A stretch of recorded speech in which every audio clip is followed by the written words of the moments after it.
ठरलं तर मग या मालिकेच्या आजच्या भागात आपण पाहणार आहोत सायली तन्वीच्या रूम मध्ये जो मोबाईल लपवून ठेवते त्या मोबाईल बद्दल तन्वी बाबांना सांगते। यावर तन्वीचे बाबा काहीही बोलत नाही, ते शांत बसतात। तर दुसरीकडे सायली घरात असताना तिला एक कोर्टाची नोटीस येते।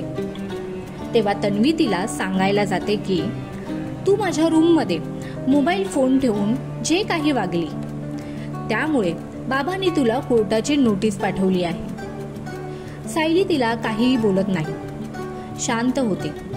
सायली आणि अर्जुन एकत्र असताना अर्जुनला कोर्टाची नोटीस येते।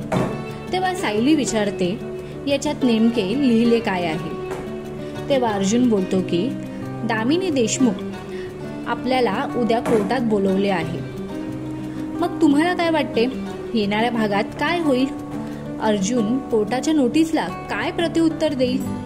सायली अर्जुन कोर्टात हजर राहून नेमके काय बोलतील? तुम्हाला काय वाटतं आम्हाला कमेंटमध्ये सांगा। तसेच तुम्हाला ठरलं तर मग ही मालिका आवडते का? या मालिकेतील अर्जुन आणि सायली यांची जोडी तुम्हाला कशी वाटते आम्हाला कमेंटमध्ये सांगा।